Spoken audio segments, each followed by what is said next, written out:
have an old relationship, isn't it? India-Mauritius has an old relationship based on the fact that the indentures that you were describing were actually Mother India's lost and forgotten children in the home country, India, which is why I wrote the book on indenture and its root, A Relentless Quest for Identity. What actually happened was that when slavery was abolished, and the slaves were mainly from Madagascar, the sugar plantations fell vacant, and the colonialists, both British and French, have decided through a devious colonial plot to entice Indians from the eastern part of India, that is to say Bihar, Bengal, and eastern UP, which had been completely impoverished due to the permanent settlement and the British injunction that they could not grow food for themselves. They were forced to grow opium, which was sold to the Chinese to enslave the Chinese through the infamous triangular trade. And these impoverished peasants who lost their lands came to Kolkata and were enticed by the Arkatias, that is to say the recruiters, the Indian recruiters, into the same slave ships, the ships that they were not put in chains, but in the same space. Many contracted cholera on board the ships because it was filled with contaminated water from the Hooghly, and they were thrown aboard the ship while they were still alive. When they reached Apravasi Ghat, they never knew that they would never go back.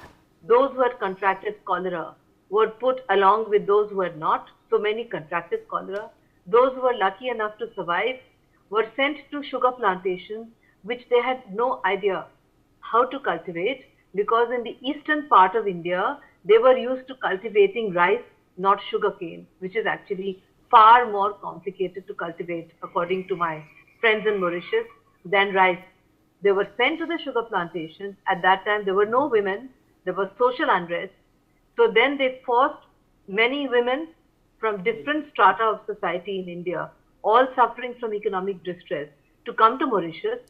But such was the courage and resilience of India's forgotten children, as I call them, that particularly the women were able to brave every difficulty in their way by clinging to their lost cultural, linguistic, and religious identity, be it a sari, be it a dhoti, be it a Ramayan, be it a Quran, and they were able to somehow survive and then save a little bit of money to be able to grow. It was not an easy process. It was not the way you described it, Uday.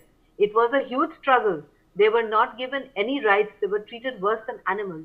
On top of that, the slaves, many of the slaves, in fact, who were so desperate that the World Heritage Site in Mauritius for the slaves, which is called Le Morne, is where they used to climb. It's a cliff overlooking the Indian Ocean. Right. And to jump towards Madagascar to suicide.